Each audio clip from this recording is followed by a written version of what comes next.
आज के सेशन में 2 एमसीक्यूज देखेंगे, एक कॉस्ट अकाउंटिंग वाला एमसीक्यूज देखेंगे। इसमें आंसर एक्सप्लेनेशन सब डलवा दिया हूँ, ठीक है? तो एक नया पैटर्न ट्राई कर रहे हैं। हालाँकि ये थोड़ा-सा स्पेस घेरता है, इतना सारा एक्सप्लेनेशन डाल दिए, तो जो काम कर रहा था वो मैं एक्सप्लेन कर देता हूँ। बट एक नया पैटर्न ये पीडीएफ में एक्सप्लेनेशन और आंसर दोनों साथ-साथ ही पैरेलली डलवा दिए। तो ये वाला वीडियो कोर्स में भी जाएगा, यूट्यूब पे भी डलेगा और इसके बाद हम एक मैनेजमेंट का भी एमसीक्यूज़ देख लेंगे। तो जितने भी एमसीक्यूज़ हैं ना, डायरेक्ट आप उसको पढ़ना चालू करें, उसको याद करना चालू करें। ऐसा नहीं होगा कि आप कॉस्ट अकाउंटिंग नहीं भी पढ़े होंगे, थोड़ा बहुत ये समझ आ ही जाएगा ऑलमोस्ट। उसके बाद थ्योरी पढ़ेंगे तो और अच्छे से क्लियर हो जाएगा कंसेप्ट, ठीक है? तो चलिए स्टार्ट करते हैं। कॉस्ट अकाउंटिंग के एमसीक्यूज़ लगभग 24-25 होंगे, जितने भी हैं देखते हैं और यहीं पे मैं आपको बता दूँगा। Which the following is not a method of costing, निम्नलिखित में से कौन-सी लागत निर्धारण की विधि नहीं है? मेरी बात समझना। एक होता है कॉस्ट मेथड और एक होता है कॉस्ट टेक्निक। एक होता है कॉस्ट मेथड और दूसरा है कॉस्ट टेक्निक। इसका नाम आप याद रखेंगे, इसका नाम आप याद रखेंगे। कॉस्ट टेक्निक 5 ठो कॉस्ट टेक्निक मिलेंगे, ठीक है? 5 कॉस्ट टेक्निक मिलेंगे और 7 कॉस्ट मेथड मिलेंगे। इसको याद रखने का तरीका है सेमडू टेक्निक। जो मैं टेक्निक आपको बताने जा रहा हूँ वो है सेमडू टेक्निक। कौन सा टेक्निक? सेमडू, ठीक है? कहाँ है? ये। तो ये 5 जो टेक्निक का नाम है, 5 कॉस्टिंग टेक्निक, इसका नाम है सेमडू टेक्निक, ठीक है? सेमडू, सेमडू की स्पेलिंग SMDU। क्या होता है सेमडू, मतलब समझते हो? तो एस से स्टैंडर्ड कॉस्टिंग। स्टैंडर्ड कॉस्टिंग एक प्रकार का टेक्निक है, ठीक है? कॉस्टिंग टेक्निक है स्टैंडर्ड कॉस्टिंग। ए से आगना एब्जॉर्प्शन कॉस्टिंग, एम से आगना मार्जिनल कॉस्टिंग, डी से आगना डायरेक्ट कॉस्टिंग, यू से याद रखना यूनिफॉर्म कॉस्टिंग। ये 5 सेमडू टेक्निक आप याद रखेंगे। Standard costing, absorption costing, marginal marginal costing है, मटेरियल नहीं है। मार्जिनल कॉस्टिंग, डी से आगना डायरेक्ट कॉस्टिंग, यू से आगना यूनिफॉर्म कॉस्टिंग। सेमडू technique standard, absorption, marginal, direct, uniform costing याद रहेगा। प्रमाप लागत, सीमांत लागत, प्रत्यय, ये सब हिंदी में भी आप देख लेंगे। तो ये 5 टेक्निक है। इसके अलावा जो भी आएगा वो सब किस में चले जाएगा? मेथड में। क्या-क्या मेथड है? Job costing, contract costing, batch costing, process costing, unit costing, operating costing, multiple costing. ये सब कॉस्ट निकालने के अलग-अलग मेथड है, तरीके हैं, ठीक है? तो ये भी आप याद रखेंगे। जिसमें कोई प्रोसेस चलता है, प्रोसेस कॉस्टिंग हो गया। अलग-अलग टाइप का जॉब हो गया, जॉब कॉस्टिंग हो गया। ठेके वाला कॉन्ट्रैक्ट कॉस्टिंग हो गया। तो ये सब 7 अलग-अलग मेथड्स है और वो जो मैंने बताया 5 टेक्निक है। तो इसमें कहीं न कहीं गलतियाँ होती हैं, है ना? तो वो सेमरू टेक्निक में जो एम था, याद रखना वो मार्जिनल कॉस्टिंग है और ये एम यहाँ पर ना मल्टीपल कॉस्टिंग या कंपोजिट कॉस्टिंग बोल देते हैं, ठीक? अब सवाल वापस ध्यान दो, निम्नलिखित में से कौन-सी लागत निर्धारण की विधि नहीं है? ये किसके बारे में पूछ रहा है? कौन-सी विधि नहीं है, मेथड नहीं है। तो मेथड नहीं है। मुझे ये बताओ, हमने क्या देखा? सेमडू वाला टेक्निक। तो ये मेथड नहीं है पूछ रहा है, मतलब कौन-कौन सा मेथड है? याद करो, सेमडू में पहला एस से क्या था? Standard costing. ये मेरा क्या है? ये टेक्निक है। ये कॉस्ट टेक्निक है। इसके अलावा जो भी बच जाए सब के सब क्या हैं? सारे के सारे मेथड है, कॉस्ट मेथड है। क्लियर है?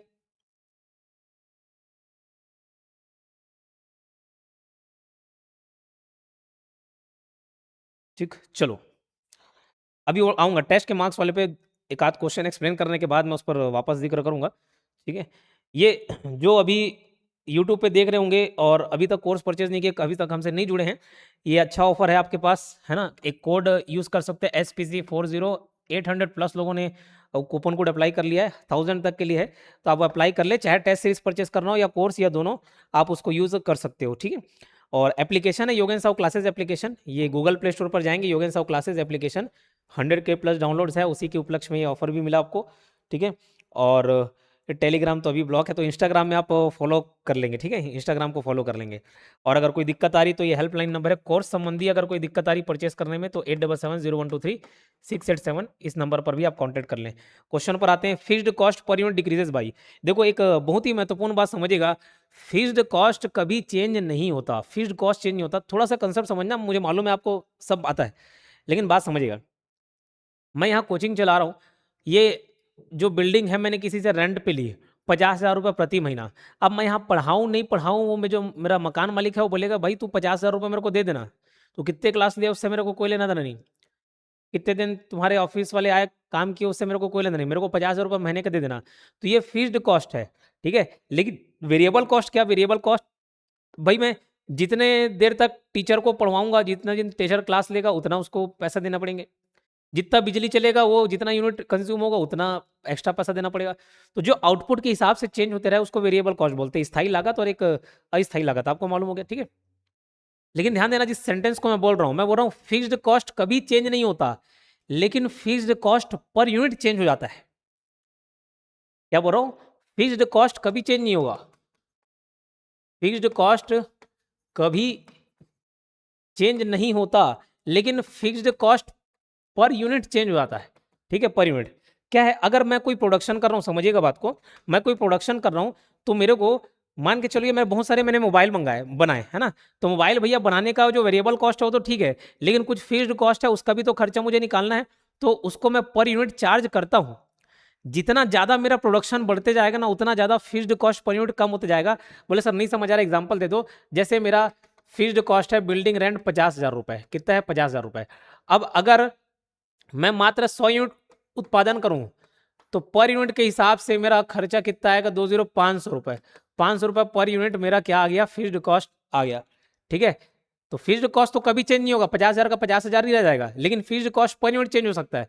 अब 50,000 के जगह में, सॉरी 100 यूनिट की जगह 200 यूनिट बनाने लग जाऊं, तो अब ये कितना हो गया भाई, 20 ये कट गया और 250, तो अब पर यूनिट मेरे को खर्चा कितना पड़ रहा है, 250।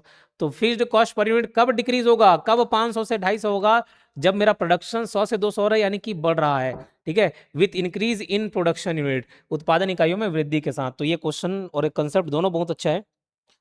उसमें कोई अमनदीप क्या उसमें वॉलंटरी और स्टेट्यूटरी क्या होता है, आप ही मतलब बताइए, वॉलंटरी और स्टेट्यूटरी ऑडिट का इतना बेसिक में आपको क्या दिक्कत आ रहा है? वॉलंटरी और स्टेट्यूटरी में, वॉलंटरी जो इच्छा से करवा रहे हैं, स्टेट्यूटरी जो एक्ट के तहत हो रहा है, इसमें दिक्कत आ जाएगा तो फिर दिक्कत वाली ही बात है फिर, ठीक है, क्लियर। चलो, फिक्स्ड कॉस्ट पर unit decreases by, fixed cost कुल मिलाकर एक निश्चित सीमा तक स्थिर रहती है, जब उत्पादन की मात्रा बढ़ती है, वही मैंने एक्सप्लेन किया हुआ, इसको आप देख सकते हैं, है ना। Which of the following is a cost which is not affected by change in the quantity of output, निम्न में से कौन सी लागत उत्पादन की मात्रा में परिवर्तन से प्रभावित नहीं होता। कॉस्ट बोल रहा है, देखो कॉस्ट पर यूनिट बोलेगा अलग स्टेटमेंट हो जाएगा, अलग आंसर आ सकते हैं। और कौन सा कॉस्ट जो है क्वांटिटी के हिसाब से चेंज नहीं होता है, मैं 10 घंटे पढ़ाऊँ, मैं 20 घंटे पढ़ाऊँ, मैं कुछ भी करूँ, मेरे को रेंट पे करना ही है। वो फिक्स्ड कॉस्ट ऐसा है जो कभी भी चेंज नहीं होगा, फिक्स्ड कॉस्ट स्थायी लागत, ठीक है। तो फिक्स्ड कॉस्ट वह लागत है जो उत्पादन की मात्रा बढ़ने या घटने पर भी एक निश्चित सीमा तक समान रहती है, जैसे कारखाना का किराया, भवन का बीमा, प्रबंधकीय वेतन आदि, ये सब। लेकिन वेरिएबल कॉस्ट होते हैं भैया, जितना उत्पादन करूंगा उतना खर्चा बनेगा, जितने पेन बनाऊंगा उतने ज्यादा मटेरियल लगेंगे, उतने ज्यादा लेबर लगेंगे, है ना। चलो, इकोनॉमिक ऑर्डर क्वांटिटी याद आ रहा है, जब हम कॉस्टिंग पढ़ते थे तो ईओक्यू, डेंजर लेवल पढ़ते थे, ईओक्यू पढ़ते थे, ऑर्डर पॉइंट पढ़ते थे, मिनिमम लेवल पढ़ते थे, एवरेज लेवल पढ़ते थे, ये सब अलग अलग स्टॉक लेवल्स थे, इन्वेंट्री लेवल्स थे, जिनको हमने फॉर्मूला पढ़ा हुआ है ना। तो ईओक्यू किस में आता है, इन्वेंट्री कंट्रोल में आता है। ईओक्यू क्या था, इकोनॉमिक ऑर्डर क्वांटिटी, मतलब भाई मान के चलो मैं कोई सामान मंगाता हूँ रायपुर से यहाँ कोई सामान मंगा रहा हूँ, तो मेरे को ट्रांसपोर्टेशन चार्ज लगता है, ठीक है। वो बोले भाई तुम 100 किताबें मंगाओ या 1000 किताबें मंगाओ, ट्रांसपोर्टेशन का चार्ज उतना ही लगेगा, 5,000। मैं बोला ठीक है। अब 5,000 रुपए ऐसे 2-3 बार 4 बार किताब मंगाऊं तो 5,000 रुपए करके 3-4 बार पे करना होगा। अब मुझे ये बताओ, मैं अपना ट्रांसपोर्टेशन चार्ज बचाने के लिए एक ही बार में सारी किताबें मंगा लूं तो मेरे पैसे बच जाएंगे? जी बिल्कुल बच जाएंगे। लेकिन हो सकता है उस किताब को मैं गोदाम में रखूं तो गोदाम का रेंट देना पड़ जाए। तो भैया ऑर्डर कॉस्ट और कैरिंग कॉस्ट दोनों को हमको ध्यान में रखना होता है। तो इकोनॉमिक ऑर्डर क्वांटिटी वही है कि कौन सी ऐसी क्वांटिटी चुने कि मेरा जो ऑर्डर कॉस्ट और कैरिंग कॉस्ट है वो दोनों मिला के मिनिमम आए, ठीक। तो ये इन्वेंट्री कंट्रोल का हिस्सा होता है, ईओक्यू इन्वेंट्री कंट्रोल का हिस्सा होता है।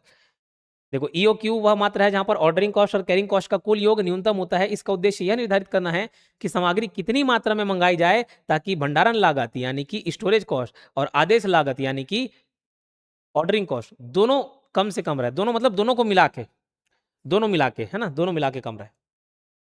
इसलिए ये इन्वेंट्री कंट्रोल का भाग है। क्लियर है क्या?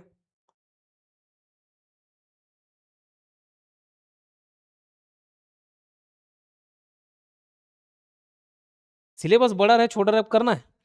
देखो स्वर्ग पाना है मरना पड़ेगा, जॉब निकालना है इसको पढ़ना पड़ेगा, और कोई दूसरा ऑप्शन नहीं है। क्या ऑप्शन हो सकता है? अकाउंट का सिलेबस बहुत बड़ा वाकई में, हमको भी बहुत टाइम लग गया कवर कराते कराते, कुछ एस्टिमेशन गलत हो गए। सोचे थे कि 15 जून तक खत्म करा देंगे, लेकिन आज 18-19 जून है, 4-5 दिन एक्सटेंड हो गया, ठीक है। तो थोड़ा सा लेंदी जरूर है लेकिन पढ़ना है सुशांत, ठीक है, एग्जाम निकालना है तो उसको पढ़ना पड़ेगा।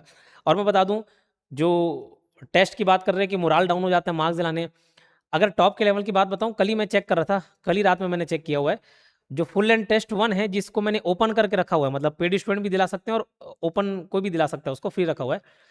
फुल एंड टेस्ट उसमें 2200 लोगों ने दिलाया कल, जहां तक मेरे को डेटा याद आ रहा है 2200 लोगों ने दिलाया, बात को समझिएगा। और जो देख रहे होंगे यूट्यूब पे वो भी जाके दिला लो भाई, और जो नहीं खरीदे होंगे वो भी जाके दिला लो, अपना लेवल उसमें चेक कर लेना। अभी बात समझना, उसका एनालिसिस मैं आपको बता रहा हूँ।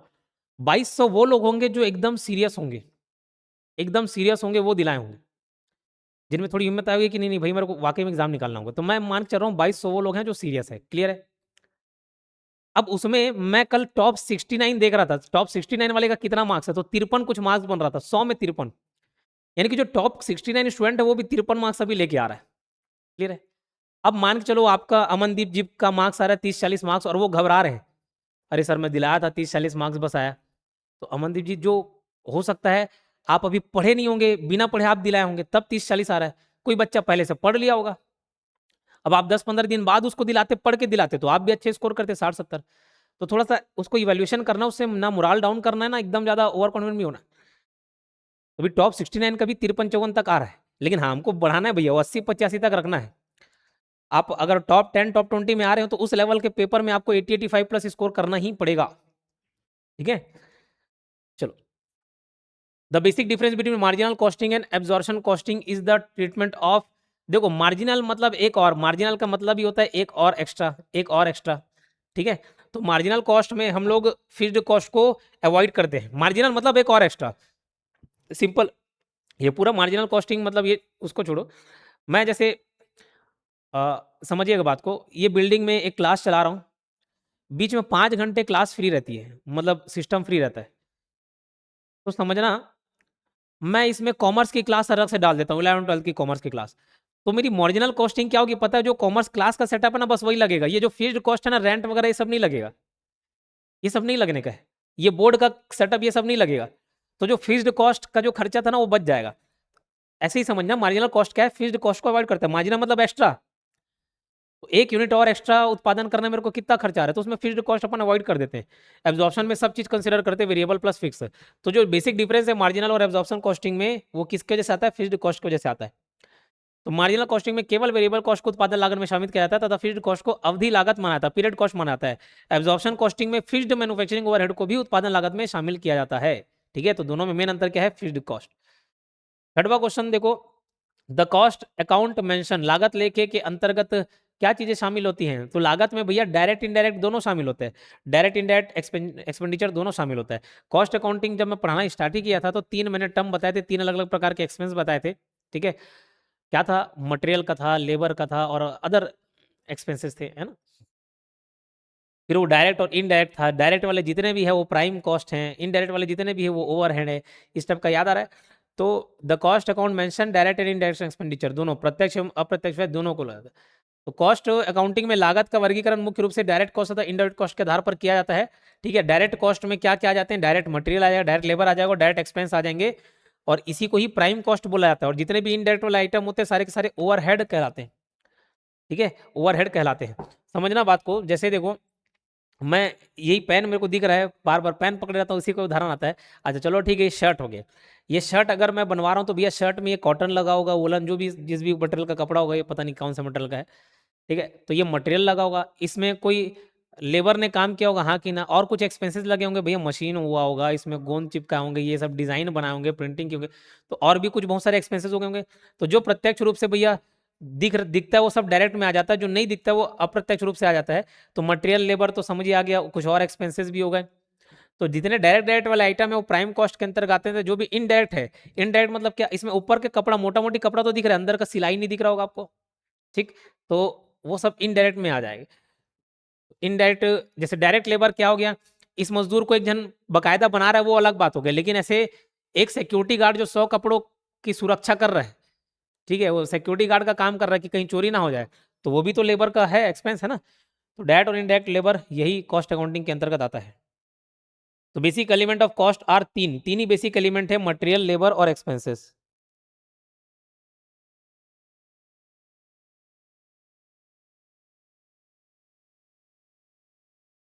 एक दो क्वेश्चन बन सकते हैं, एक ही दो क्वेश्चन हो सकते हैं, ठीक है, जरूरी नहीं होता। देखो कीर्ति ऐसा है, हर चीज सिलेबस में दे दिया तो सारे से एक एक दो दो का एवरेज मार्क्स क्वेश्चन है, ऐसा बिल्कुल संभव नहीं।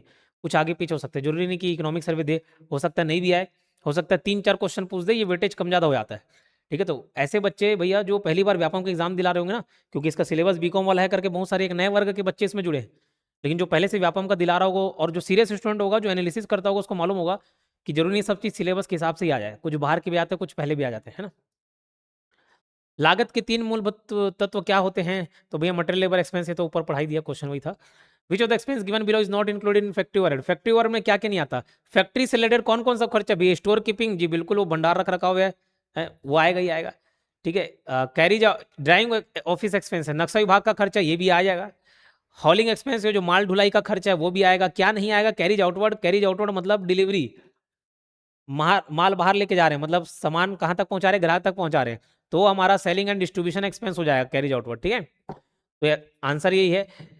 फैक्ट्री ओवरहेड में उत्पादन से संबंधित अप्रत्यक्ष व्यय शामिल होते हैं, जैसे स्टोर कीपिंग का खर्चा हो गया, ड्राइंग ऑफिस एक्सपेंस हो गया, हॉलेज एक्सपेंस हो गया, ठीक। कैरीज आउटवर्ड क्या है, कैरीज आउटवर्ड माल को ग्राहक तक पहुंचाने का खर्चा, मतलब डिलीवरी का खर्चा है, यह सेलिंग एंड डिस्ट्रीब्यूशन ओवरहेड में शामिल किया जाता है, ना कि फैक्ट्री ओवरहेड में। क्लियर है, ठीक। अभी ये देखो, ये जो एमसीक्यूज पढ़ते जाओगे ना, तब जाके आपका और कंसेप्ट अच्छे से क्लियर होते जाएगा, समझ आएगा कि वहां से क्वेश्चंस कैसे बनेगा, एमसीक्यूज कैसे बनेगा। इसलिए मैं टीओटी फॉर्मूले पर बार बार जोर देता हूं, ठीक है।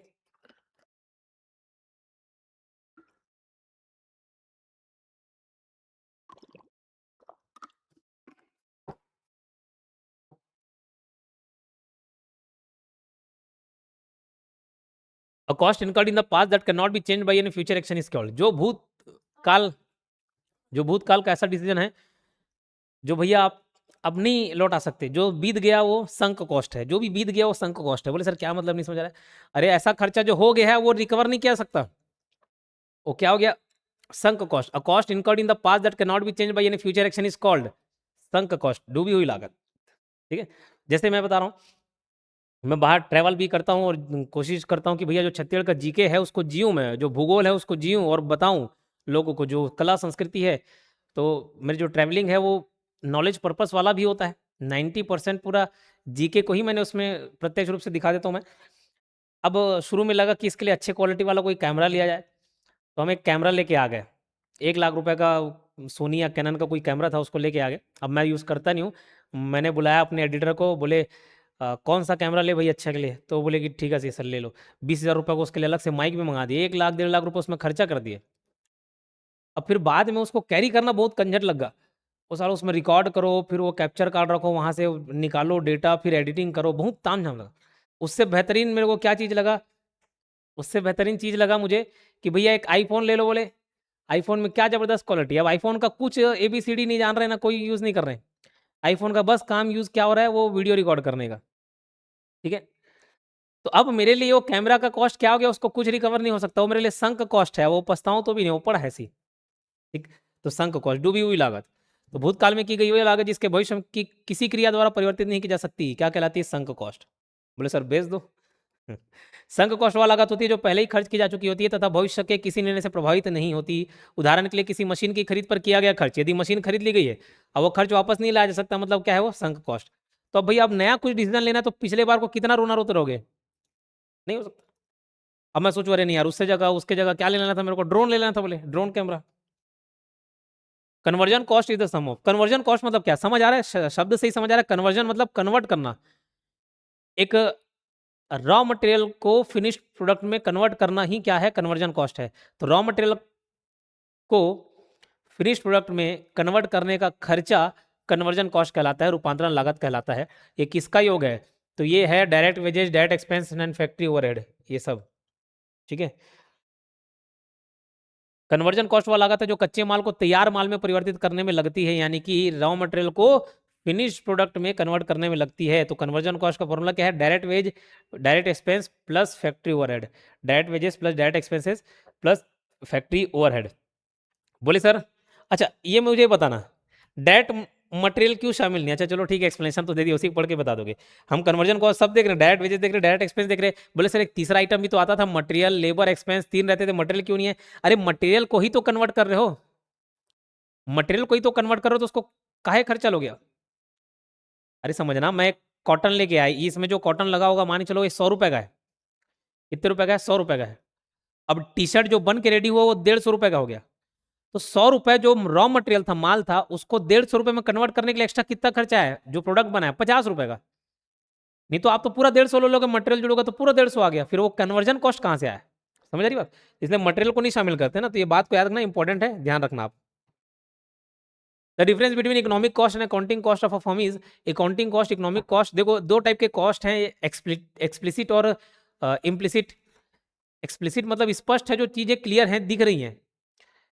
अकाउंटिंग कॉस्ट में क्या है, जितना एक्चुअल में खर्चा होता है सब चीज रिकॉर्ड होता है, सब चीज।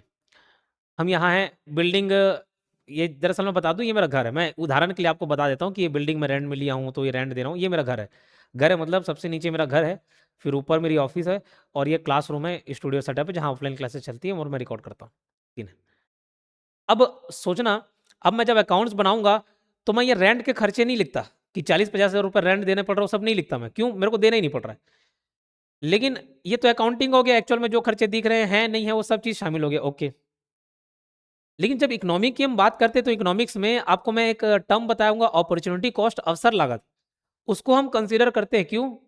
अगर यही मैं बाहर जाके रोड के पास अगर कोई बिल्डिंग रेंट पे लेकर अगर मैं पढ़ा रहा होता तो मेरे को 50,000 1 लाख रुपए किराया देना पड़ता, हाँ कि ना? इकोनॉमिक कॉस्ट और अकाउंटिंग कॉस्ट में वहीं पर अंतर आ जाता है। कहाँ पे? अपॉर्चुनिटी कॉस्ट में। ठीक है।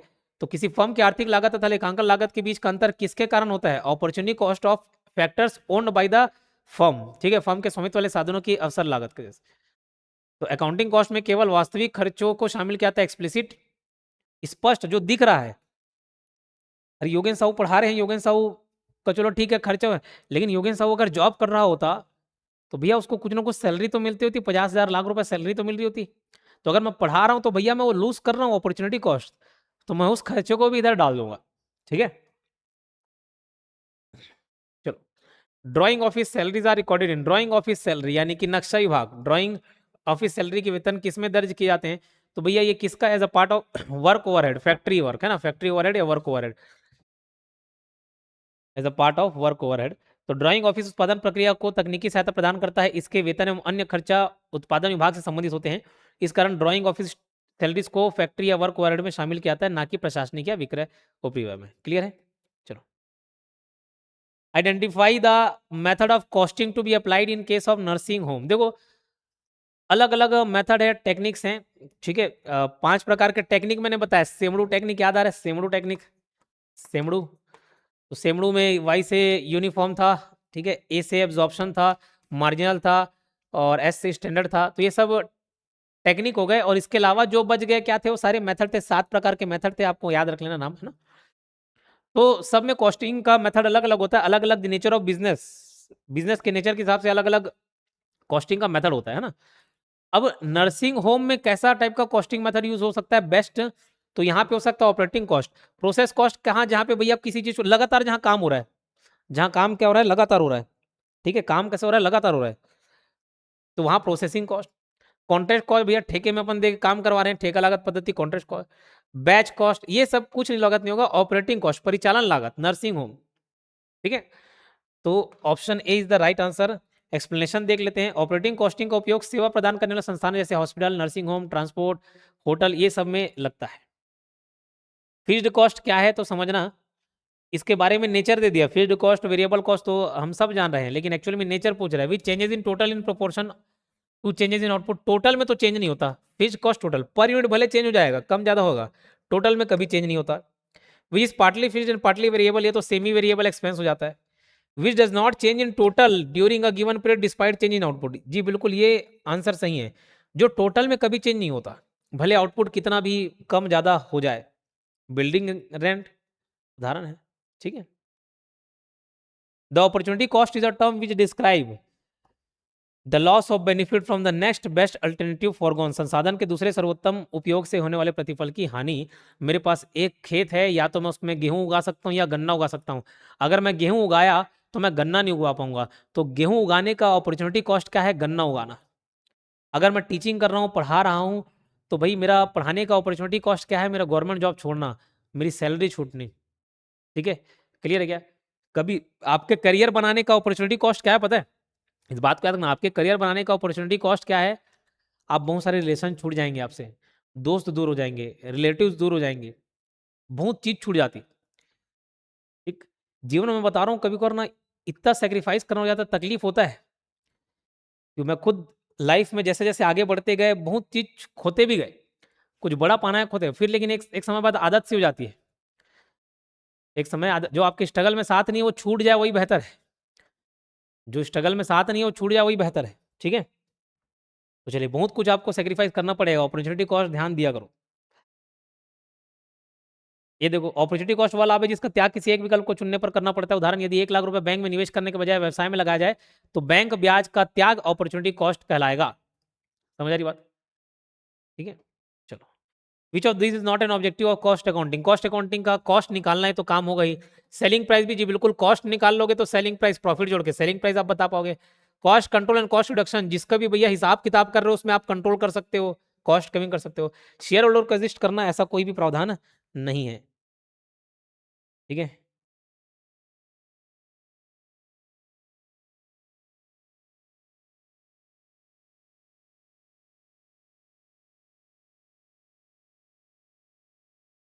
और कोई समस्या आ रही किसी को?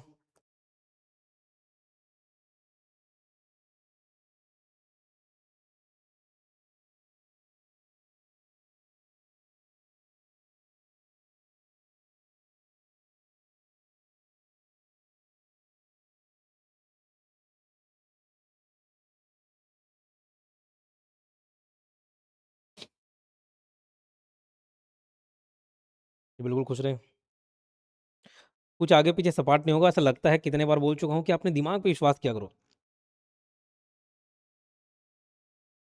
बैच बैच कॉस्टिंग का एग्जांपल, कंप्यूटर में कभी आप बैच प्रोसेसिंग सिस्टम पढ़े हो क्या? बैच प्रोसेसिंग सिमिलर टाइप का काम है, उसको प्रोसेस करना, बस वैसी बैच कॉस्टिंग होता है।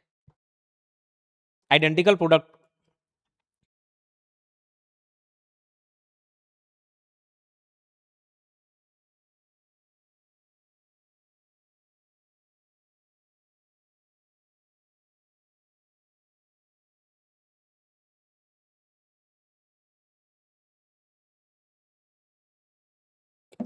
जैसे मेरी एक फैक्ट्री है, मैं बिस्कुट बना रहा हूँ मान के चलो, ठीक है, बिस्किट फैक्ट्री है, बिस्किट बना रहा हूँ, 10,000 का एक ठोक बैच बना दिया समझ लो, है ना? तो ये 10,000 बिस्किट पैकेट बनाने में मेरे को कितना खर्चा आ रहा है वो। चलो आगे बढ़ते हैं। पहले वाला पीडीएफ ठीक है तो कोई बात नहीं, एक्सपेरिमेंट करते जाएंगे। किसी में आंसर नहीं था फिर आंसर ला लिए, कभी ये लगा कि एक्सप्लेनेशन दे दूं, कितना मैं लिखूं, लिखने में भी कंजर लग जाता मुझे, तो बोला चलो ठीक है ऐसे ही ट्राई किया जाए। इसका आंसर नहीं दिया क्या हमने? दे दिया answer. Conversion cost include cost of converting dash into, conversion cost मैंने बताया नाम में क्लियर है, कन्वर्जन मतलब रॉ मटेरियल को फिनिश प्रोडक्ट बनाने तक का कितना खर्च आ रहा है ना? तो उसमें मटेरियल वगैरह इंक्लूड नहीं होता। क्या इंक्लूड होता है देखो, converting raw material into finished good, work in progress भी नहीं, डब्ल्यूआईपी भी नहीं, अर्धनिर्मित माल नहीं, अर्धनिर्मित माल नहीं। जैसे देखो अर्धनिर्मित माल मतलब क्या हो गया, मैं कुछ गन्ना लेके आ रहा हूँ, नेचुरल रिसोर्स लेके आया, गन्ना, गन्ना क्या हो गया, एक मेरा रॉ मटेरियल हो गया। अगर गन्ना डायरेक्ट मैं खा लूं, पी लूं गन्ना जूस, तो वो वही रॉ मटेरियल, वही मेरा फिनिश प्रोडक्ट भी हो गया। लेकिन गन्ने से मैं शुगर बना रहा हूं, तो शुगर अब क्या है, शुगर फिनिश प्रोडक्ट है, गन्ना रॉ मटेरियल है। लेकिन मैं शुगर भी नहीं बना रहा हूं, मैं बना रहा हूं चाय, और चाय में शुगर डाल रहा हूं, तो गन्ना शुगर बीच का वर्क इन प्रोग्रेस वाला आइटम हो गया। ठीक है, अपन शक्कर से कुछ और बना रहे हैं, शक्कर से मिठाई बना रहे हैं, सोन पापड़ी बना रहे हैं। ठीक है, तो वर्क इन प्रोग्रेस बीच वाला माल हो गया, ये रॉ मटेरियल आंसर होगा, रॉ मटेरियल से फिनिश प्रोडक्ट। कन्वर्जन कॉस्ट मतलब direct labour plus direct expense plus factory overhead, इसको याद रख लेना भाई। इसमें मटेरियल का कॉस्ट नहीं जुड़ता, क्योंकि मटेरियल को ही तो चेंज कर रहे हो आप। Direct labour plus direct expense plus factory overhead. Sunk cost कौन से खर्चे हैं जो रिकवर नहीं होते भैया? अब आगे निर्णय के लिए कोई प्रासंगिक नहीं है, not relevant for decision making, है ना, not relevant for decision making. Sunk cost क्या हो गया, जो भैया अब रिकवर नहीं हो पाया। The method of cost control under which responsibility is fixed on person rather than cost is, जैसे ठेका देते नहीं, ठेका दे देते हैं कि भैया देखो शादी है हमारे यहाँ, बोले ठीक है 1,000 मेहमान आए हैं, वो मटेरियल वगैरह ला के मैं नहीं दूंगा, ये 1,000 मेहमान आएंगे तो 1,000 प्लेट लगेगा, हाँ कितना खर्चा आएगा बताओ, बोले 500 रुपये पर प्लेट, हाँ ठीक है पैसा दे देंगे तुमको, बोले 5 लाख रुपए। तो बस the method of cost control under which responsibility is fixed on one person rather than cost is, वो रेस्पॉन्सिबिलिटी अकाउंटिंग के अंतर्गत आता है, उत्तरदायित्व लेखांकन के अंतर्गत आता है। देखो इसमें प्रत्येक लागत केंद्र के लिए एक जिम्मेदार अधिकारी निर्धारित किया जाता है। रेस्पॉन्सिबिलिटी काउंटिंग में प्रत्येक लागत केंद्र के लिए, कॉस्ट सेंटर के लिए एक जिम्मेदार अधिकारी निर्धारित किया जाता है, एक रेस्पॉन्सिबल पर्सन। और लागत नियंत्रण का आधार व्यक्ति की जवाबदेहिता होती है, ठीक है। The expense which are not related to operation process but related to time period are known as fixed cost. जो ऑपरेशन प्रोसेस का हिस्सा नहीं है लेकिन टाइम पीरियड का, टाइम पीरियड मतलब भैया जैसे 1 महीने का मैं दे रहा हूँ, रेंट दे रहा हूँ, अब इसमें 1 महीने के दौरान जो भी ऑपरेशन हो रहे हैं, जो यहाँ फैक्ट्री में उत्पादन हो रहा है, जो पढ़ाई हो रहा है, जो काम हो रहा है, जो प्रोडक्शन हो रहा है, उससे कोई लेना देना नहीं। उसका आंसर क्या होगा? फिक्स्ड एक्सपेंस, ठीक है। Which of the following does not use process costing. निम्नलिखित में से किस उद्योग में प्रक्रिया लागत पद्धति का उपयोग नहीं किया जाता? निम्न में से किस उद्योग में प्रक्रिया लागत पद्धति का उपयोग नहीं आता? Which of the following does not use process costing. Process costing मतलब जिसमें भैया प्रोसेसिंग का कुछ काम हो जाए, ठीक है। तो ऑयल रिफाइनरी में बिल्कुल हो सकता है, केमिकल वर्क में हो सकता है, शुगर वर्क में हो सकता है, एयरक्राफ्ट मैन्युफैक्चरिंग नहीं होगा। 4 प्रोडक्ट को ही आप थोड़ा सा देखो, एयरक्राफ्ट असेंबल करके अपन एक एरोप्लेन उड़ा रहे हैं, है ना, एयरक्राफ्ट मैन्युफैक्चरिंग में नहीं लग रहा। 4 में से ही ये 3 ठोक थोड़ा आइडेंटिकल टाइप का लग रहा है, चौथा नहीं। प्रोसेस कॉस्टिंग का उपयोग निरंतर उत्पादन वाले उद्योग में होता है। एयरक्राफ्ट मैन्युफैक्चरिंग में प्रत्येक उत्पाद अलग अलग विशिष्ट होता है, इसलिए वहां जॉब कॉस्टिंग या कॉन्ट्रैक्ट कॉस्टिंग अधिक उपयुक्त होती है। The process of ascertaining cost is called. देखो जब मैं आपको कॉस्ट अकाउंटिंग पढ़ा रहा था, पहला ही लेक्चर मैंने आपको 4 शब्द से परिचित कराया। कॉस्ट क्या होता है, कॉस्टिंग क्या होता है, कॉस्ट अकाउंटिंग क्या होता है, और कॉस्ट अकाउंटेंसी क्या होता है। ये 4 शब्द बताए थे, याद आ रहा है? कॉस्ट, कॉस्टिंग, कॉस्ट अकाउंटिंग और कॉस्ट अकाउंटेंसी, ठीक है। तो process of ascertaining cost is called क्या? Cost costing. फिर उसको रिकॉर्ड करना कॉस्ट अकाउंटिंग कहला जाएगा। और कॉस्ट अकाउंटेंसी एक कंप्लीट साइंस है, और उसकी जांच करना कॉस्ट ऑडिट है, ठीक है। परिलागतन कॉस्टिंग, कॉस्टिंग का अर्थ है किसी उत्पाद, सेवा या कार्य की लागत ज्ञात करने की तकनीक और प्रक्रिया, ठीक है। तो कॉस्टिंग मत कॉस्ट खर्च हो गया, एक प्रोडक्ट के पीछे खर्च, उसको निकालने का तरीका क्या है? कॉस्टिंग, है ना। उसको रिकॉर्ड करना कॉस्ट अकाउंटिंग, उसकी जांच करना कॉस्ट ऑडिट हो गया, और कॉस्ट अकाउंटेंसी एक कंप्लीट साइंस है। When the detail related with cost of production is presented in the form of account is known as। जब उत्पादन की लागत संबंधी सूचनाओं के लेखे के रूप में प्रस्तुत किया जाता है तो उसे क्या कहा जाता है? देखो 2 चीजें मिलेंगी आपको, एक कॉस्ट शीट मिलेगा और एक प्रोडक्शन अकाउंट मिलेगा। जब हम एक स्टेटमेंट के फॉर्म में पूरे डिटेल को रखते हैं तो कॉस्ट शीट बोलेंगे, और उसको एक प्रेजेंट कर रहे अकाउंट के फॉर्म में तो फिर प्रोडक्शन अकाउंट में जाएगा। जब उत्पादन लागत का विवरण अकाउंट फॉर्मेट में प्रस्तुत किया जाता है तो उसे प्रोडक्शन अकाउंट कहा जाता है, और वही जानकारी हम स्टेटमेंट फॉर्म में दें तो उसे कॉस्ट शीट कहते हैं। क्लियर है? वेरिएबल कॉस्ट क्या है? वेरिएबल कॉस्ट जो प्रोडक्शन के साथ आउटपुट के साथ चेंज होते जाए। डायरेक्ट कॉस्ट, अच्छा इस फॉर्म में पूछा हुआ है। Direct cost plus variable overhead absorption overhead, none of the above. तो direct cost plus variable overhead, जो प्रत्यक्ष लागत है वो तो लगेगा ही लगेगा, साथ में जो चेंज हो रहा है वेरिएबल ओवरहेड, ठीक है। वेरिएबल कॉस्ट वो लागत है उत्पादन की मात्रा के साथ बदलती है। तो इसका फॉर्मूला क्या है? Direct material, direct labour, direct expenses, कुल मिला के पूरा डायरेक्ट कॉस्ट, है ना। और क्या है? वेरिएबल ओवरहेड भी अलग से लगे। चलिए, the most suitable cost system where the product is different by type of material and work performance. वह लागत प्रणाली जिसमें उत्पाद, सामग्री तथा कार्य निष्पादन के आधार पर एक दूसरे से भिन्न होते हैं, उसके लिए सबसे बेस्ट है जॉब कॉस्टिंग, ठीक है। जैसे उदाहरण दे दिया, फर्नीचर मैन्युफैक्चरिंग का काम है, प्रिंटिंग प्रेस का काम है, etcetera. The main objective of cost accounting is, बताओ, to minimise waste, help in inventory valuation, to control and reduce the cost, help in fixation of price. देखो अगर आप देखोगे ना, कॉस्ट अकाउंटिंग काम थोड़ा थोड़ा सब में हेल्प आ जाएगा, सब में काम आ जाएगा, लेकिन यहाँ पे आपको चुनना है बेस्ट अल्टरनेटिव, और बेस्ट अल्टरनेटिव है कॉस्ट अकाउंटिंग का to control and reduce the cost, ठीक है। कॉस्ट अकाउंटिंग का प्रमुख उद्देश्य लागत पर नियंत्रण रखना तथा उसे कम करना है ताकि लाभ में वृद्धि हो सके। Dash is a costing method, method बताओ, marginal costing, standard costing, process costing, मुझे बताओ। देखो कौन सा कॉस्टिंग मेथड है, तो पहले ये देखो कि कौन सा टेक्निक है, जो टेक्निक होगा उसको काट देना। सेमड़ू करके टेक्निक था, सेमड़ू में एस स्टैंडर्ड कॉस्टिंग ये टेक्निक है, तो ये मैं काट देता हूँ। ए से एब्जॉर्प्शन नहीं दिख रहा है, एम से मार्जिनल कॉस्टिंग ये टेक्निक है, ठीक है। फिर जो प्रोसेस कॉस्टिंग बच गया, ये हमारा मेथड हो गया, समझ आ रहा है? तो ये सेमड़ू टेक्निक याद रखना, बहुत काम आता है, काम आएगा, ये तो मैं बता ही दिया सर। फिक्स्ड कॉस्ट पर यूनिट डिक्रीजेस, जो फिक्स्ड कॉस्ट का था, आज हम उदाहरण लिए थे, 100 यूनिट 5 रुपये का खर्चा आ रहा था, 100 यूनिट, 100 से हमने 200 यूनिट प्रोड्यूस किया, तो जैसे ही मैं number of unit produce increase करूंगा, फिक्स्ड कॉस्ट पर यूनिट डिक्रीज हो जाएगा। फिक्स्ड कॉस्ट कभी डिक्रीज नहीं होगा, वो कभी डिक्रीज नहीं होता, वो तो फिक्स रहता है, लेकिन फिक्स्ड कॉस्ट पर यूनिट डिक्रीज हो जाएगा with the increase in number of unit produced. If cost of 200 unit इस 13,000, ये थोड़ा सा मैथमेटिकल कैलकुलेशन है, ठीक है, इसको बताता हूँ, लेकिन उससे पहले जानकारी देता हूँ जो यूट्यूब पे इसको देख रहा होगा, ठीक है, अगर आप चाहें तो बहुत बढ़िया अपॉर्चुनिटी है, लास्ट टाइम है, एक एक दो दो मार्क्स से भी आप मत चुके, ये कूपन कोड अप्लाई करना है SPC40, टाइम कम है, कुछ ही दिन है मालूम है, और इसलिए हम इस ऑफर को और एक्सटेंड कर दिए, ठीक है, तो आप इसको यूज करें। टेस्ट सीरीज दिलाएं, इसमें 1500 क्वेश्चन है, इजी हो हार्ड उसको रट देना भाई, इजी हो हार्ड उसको रट देना 1500 क्वेश्चन को, ठीक है। क्लास भी देखते चलो, इसमें कोर्स में जो जो एमसीक्यूज करा रहा हूँ सब चीज़ करना। कहाँ से कोर्स परचेस करोगे, ये एप्लीकेशन है योगेन साव क्लासेस एप्लीकेशन, ये आपको डाउनलोड करना है गूगल प्ले स्टोर से, और अगर कोई दिक्कत आ रहा है तो ये हेल्पलाइन नंबर है 8770123687। मैं लास्ट क्वेश्चन बताता हूँ आपको, ये थोड़ा सा कैलकुलेटिव पार्ट है, देखो आपको फिक्स्ड कॉस्ट और वेरिएबल कॉस्ट दोनों निकालना है, कैसे निकालोगे। 200 यूनिट का खर्चा 13,000 आ रहा है, 300 यूनिट का खर्चा 17,000 आ रहा है, ठीक है, मुझे ये बताना 200 और 300 यूनिट में डिफरेंस कितना है, 100 यूनिट का है। ये जो 13,000 है ना, इसमें भी fixed cost plus variable cost होगा, और ये जो 300 यूनिट में जो 17,000 खर्चा आया, इसमें भी फिक्स्ड कॉस्ट जुड़ा होगा और वेरिएबल कॉस्ट जुड़ा होगा, लेकिन इसमें 200 यूनिट का वेरिएबल कॉस्ट जुड़ा होगा, इसमें 300 यूनिट का वेरिएबल कॉस्ट जुड़ा होगा, और फिक्स्ड कॉस्ट तो सेम ही रहता है, क्लियर है। तो अगर मैं 300 यूनिट में 200 यूनिट को माइनस करूं, यानी कि 17,000 में 13,000 घटाऊं, तो ये एक खर्चा घट जाता है, फिक्स्ड कॉस्ट तो हट जाता है, बचता क्या है, वेरिएबल कॉस्ट बचता है, 300 माइनस 200, 100 यूनिट का वेरिएबल कॉस्ट बचता है। बोले सर क्या बोले, नहीं समझ आया, कोई बात नहीं, फॉर्मूला यूज कर लो। इतना फ्लक्चुएट हो रही है, नेट भी ऑफ हो गया, बहुत देर से चल रहा है नेट ऑफ,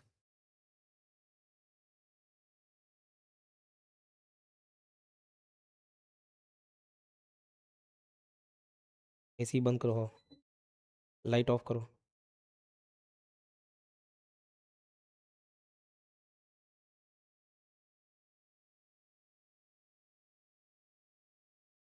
बोर्ड बंद ही हो गया,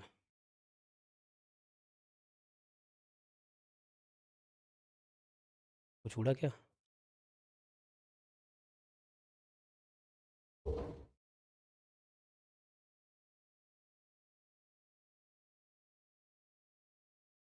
हम्म, अच्छा ये नेट से चल रहा है इस वजह से।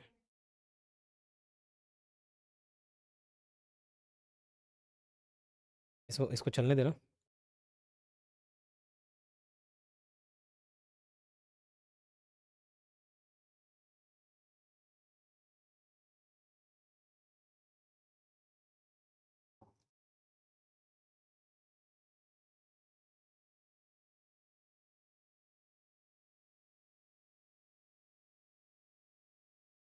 चलो कोई बात नहीं, लाइव को रिकॉर्डिंग चली रहा था ना, रिकॉर्डिंग चल रहा था, चलिए ठीक है, लास्ट जो क्वेश्चन था मैं उसको बता देता हूँ, आपको एक्सप्लेन कर देता हूँ।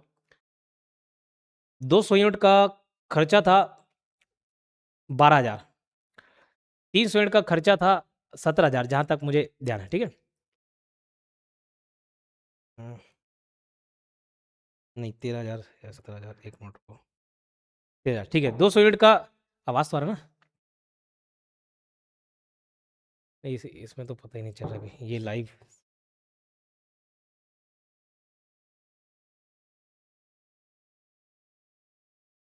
हेलो हेलो हेलो,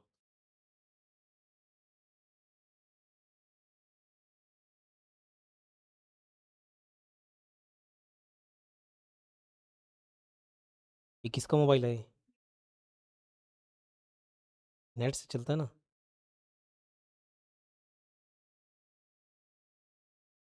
नहीं आ रहा आवाज़,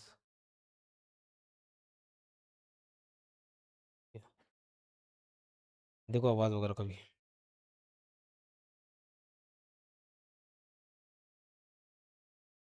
ठीक है, लाइव क्लास एंड कर दो, लाइव क्लास एंड कर दो, रिकॉर्डिंग चलने दो, लास्ट क्वेश्चन डील कर लेते हैं।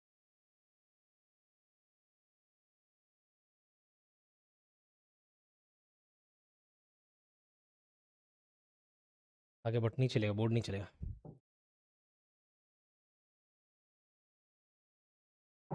ठीक है, रिकॉर्डिंग है। चलिए लास्ट क्वेश्चन को मैं एक्सप्लेन कर देता हूँ, इवन मेरे पास PDF होगा, देखो कुछ नहीं, टोटल आपको पहले वेरिएबल कॉस्ट निकालना पड़ेगा, वेरिएबल कॉस्ट निकालेंगे, मैं जैसे जैसे बोल रहा हूँ वैसे वैसे कर लेना, सर कैसे कैसे करेंगे, लास्ट क्वेश्चन का मैं आपको बता रहा हूँ। 200 यूनिट का खर्चा 13,000 था, 300 यूनिट का खर्चा 17,000 है, तो वेरिएबल कॉस्ट पर यूनिट आपको निकालना है, तो ऊपर डिफरेंस इन कॉस्ट लिखना, यानी कि 17,000 माइनस कितना 13,000, तो ऊपर आ जाएगा 4,000। डिवाइड बाई आप क्या करोगे, चेंज इन आउटपुट, यानी कि 300 और 200 का अंतर 100 यूनिट, तो 4,000 अपॉन 100, तो 40 रुपये पर यूनिट आपका क्या आ गया, वेरिएबल कॉस्ट आ गया। अब कोई भी एक प्रोडक्ट पकड़ लो भैया, 200 यूनिट का खर्चा 13,000 था, तो 200 यूनिट अगर मैं 40 रुपये, हमने वेरिएबल कॉस्ट निकाला 40 रुपये प्रति यूनिट, तो 200 इंटू 40 करूंगा, 8,000 रुपये मेरा वेरिएबल कॉस्ट आया टोटल। लेकिन मैं देख रहा हूँ 200 यूनिट बनाने का खर्चा 13,000 हो गया, और मैं निकाल रहा हूँ वेरिएबल कॉस्ट 8,000, वो एक्स्ट्रा 5,000 क्या चीज़ का है, वही एक्स्ट्रा 5,000 फिक्स्ड कॉस्ट है, यही बताना था। लाइट ऑफ हो गया, कोई बात नहीं, अपन मैनेजमेंट कॉस्ट को अलग से मैं रिकॉर्ड करके डाल दूंगा। क्लियर, चलिए।